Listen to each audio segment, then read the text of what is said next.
My partner and I are postal inspectors, which means we investigate any crime that involves the mail.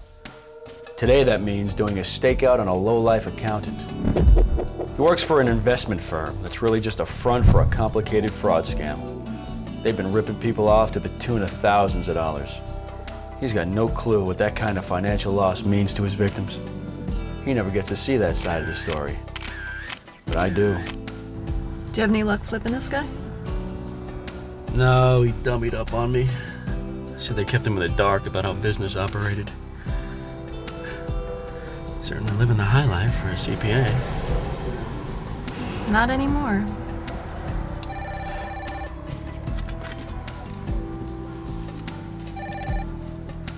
Goddard. Inspector Goddard. This is Andrea Bashirs with News 12. Did I catch you at a bad time? Actually, Andrea, I got nothing but time. What's up?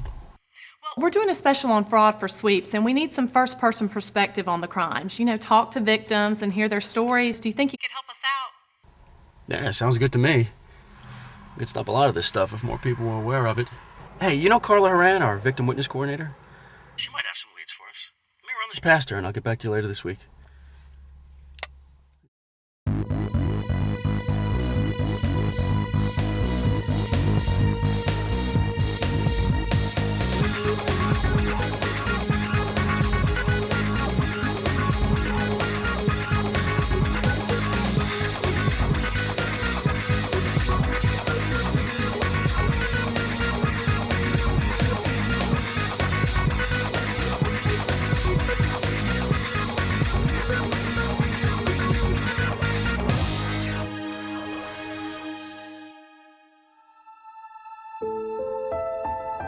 Financial crime attacks its victims at their core.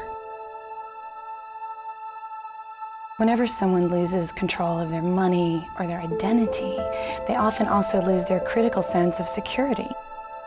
They doubt their own judgment, and many suffer depressive episodes after the crime. My job is to help people rebuild not only their financial security, but their lives. Trust. It's so hard. Yeah. It's a scary thing. Mr. and Miss Patterson, hi. Thanks so much for coming in. Listen, please don't be nervous. If you stumble or you're not happy with what you say, we can always shoot it again, okay? Okay. You ready to get started? Sure thing. Have a seat. Just come my studio, open this up in 5, 4, 3, 2, 1. We're hired. Tonight on News 12, we continue our special series on mail fraud, Return to Sender. 3 years ago, Matt and Lisa Patterson were the victims of identity theft. Along with hundreds of other victims in the area, they had their lives turned upside down by 2 young criminals. Lisa, how did you find out that there was a problem? We were trying to buy a new house, and our real estate agent called and said our loan would not be approved, that we had outstanding bills on our credit cards, and we even had a loan that we had defaulted on. Matt, do you remember how you felt that morning? Oh, it was awful. Yeah, your first response is that it's a mistake. It's just an error, but then it sinks in, and you feel angry, powerless. We didn't get the house. But we were actually lucky. The postal inspectors had a specialist to work with the victims, and she explained what steps we needed to take to repair our credit report. She helped us with letters and affidavits, and really walked us through the whole process. She called my boss to explain why I'd have to miss work to appear at the trial. She even helped us with the victim impact statement for the judge to read before sentencing those 2 men. You think you could handle things for a while? Sure. What's up? I think I know someone who needs to hear these stories. I do not want to wait for him to catch the news. It won't be long, okay? Who is it? It's Postal Inspector Alan Goddard. Open up, Harrison. Hello, Inspector. What can I do for you? Well, you could ask me in, for starters. Thought we'd have a little chat. I told you I don't know anything about this case. I don't know what good it can do to keep talking to me about it. Can I come in, or do I need to get a warrant? Hold on. Pardon the mess.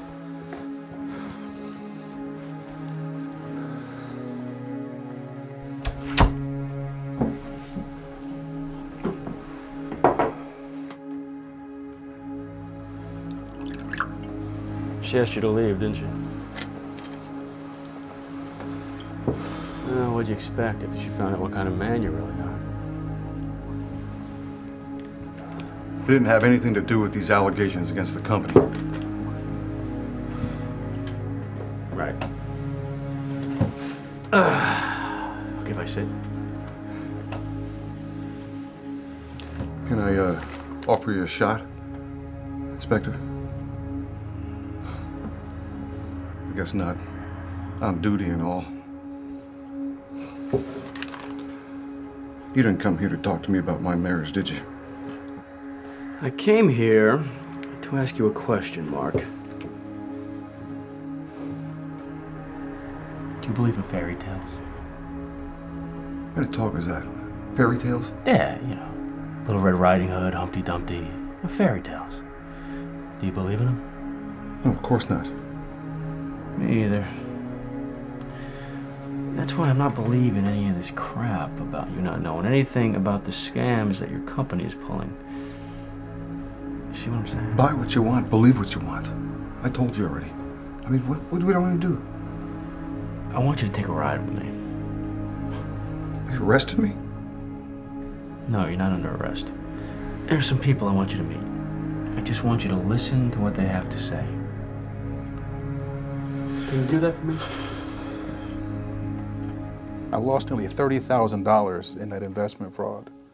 The worst part about it was that I thought that I had it was a good investment. I really thought it was good. And I encouraged my family and friends to invest also. And because my background is in banking, my friends, they listened to me. When I found out, though, that I had been conned, I felt personally responsible for the money that they had lost. You know, I felt like I lost my credibility. Can you imagine having to go home to your wife and tell her that you've lost a large chunk of your savings? Or calling my best friend to let him know that, you know, hey, the stocks that I told you were good were actually a scam? You know, I felt responsible for that, you know, and it made me look like a fool. Mandy Richards served a 6-month sentence in Alderson Federal Prison for Women for her part in helping provide lists of potential victims that were used in an identity theft scam by her boyfriend. She joins us by satellite now. Mandy, I know you have been through a lot over the past year. How did your boyfriend get you involved in all of this? Well, he fooled me. He told me that he really needed some help to meet a quota at work. And he said, you know, how about getting me some of those applications that people turn in, the people that you guys don't hire. What was he doing with those applications? He was stealing people's identity. Now, I didn't know that.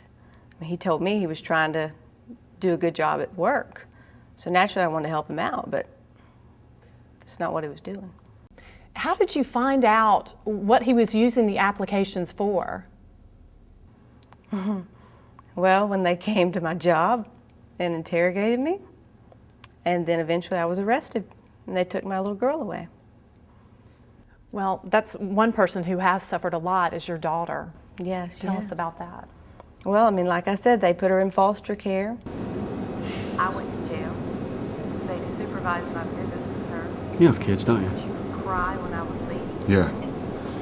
2 girls. I didn't think I would ever get her back, but I found her. People never think about the kids that get left behind when their parents go to jail. I know that your boyfriend has threatened to kill you in the past. What happens when he gets out of jail? Well, I don't know, but there's a way I can find out when he gets out. It's a website, and it's called VNS, and everybody should know about it. It's a victim notification system, and it lets me know when he gets out of prison, so I don't have to be afraid all the time. Miss Horan, you're up next, so we need to get you into makeup. Great, thanks. Think your girls would be proud of what you're doing? I lost everything. My wife wouldn't forgive me for, well, I had borrowed money from our son's college fund. I wanted to send him to a better school. I thought I could double my money, but I can barely afford the community college tuition that he goes to now. And a few months after the trial, my wife left me. These crooks got 8 years for mail fraud, and the cells they live in, they're bigger than my apartment. My ex-wife has to take a second job, so do I. It seems like my family went to prison, too. Except they didn't do anything wrong. I did. That reaction isn't uncommon. People often blame themselves for things that happen to them, even though they're really no fault of their own. Oftentimes, they're so embarrassed that they won't even tell their own family. We see all kinds of very intelligent, educated people who fall into these scams. Well, is Mr. Matson's story unusual? I wish that it were. I've seen victims lose their homes, suffer job losses, have problems in relationships, even divorce. Ready to? Take Well, two. the good news is that you're there to help them rebuild their lives. We're out. Fade to black. All right, let's get out of here. Inspector, I'd like to talk to you about the company now. I think maybe I can help put some of the pieces in place. All right. You want to bring your lawyer in? That would be best, wouldn't it? Do you think maybe the U.S. attorney would make me a deal? Well, I can't speak for him, Mark, but I'm sure I'll take your cooperation into consideration. Were any of those people we were watching today ones that lost from our company? No. Those are all from older cases. I always thought the banks or the credit card companies would cover their losses. I never... Well, it's just like the fairy tale. All the king's horses and all the king's men just couldn't put things back together again. Well, let's go take that statement.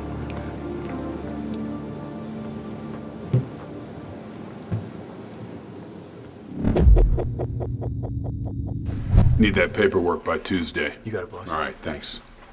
Mark Harrison's remorse about his crime proved to be short-lived. After agreeing to testify against the leaders of the fraud ring, he was arrested again less than a year later for helping to operate an internet auction scam.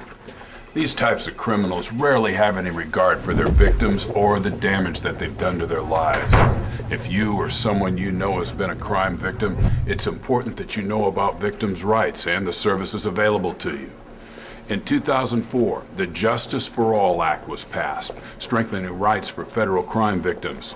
Most states have similar protections for cases handled in the local criminal justice system. All of these victims' bills of rights were created to give victims a proper place in the criminal justice system. They provide an opportunity to participate and be heard, and offer practical assistance to minimize the inconveniences and frustrations that crime victims suffer. You can find out more about your rights as a federal crime victim by visiting this website, www.crimevictims.gov. The U.S. Postal Inspection Service investigates many different types of financial crimes. Most are handled in the federal justice system. In addition to providing educational material about crime victims' rights and services, the Inspection Service continually strives to inform the public about current fraud scams and how to avoid becoming a victim. Education is your best defense. Keep up to date on the latest scams by visiting our websites, www.usps.com/postalinspectors and www.lookstoogoodtobetrue.com. Remember, being the victim of a crime is nothing to be ashamed of. Neither is seeking help to recover from it.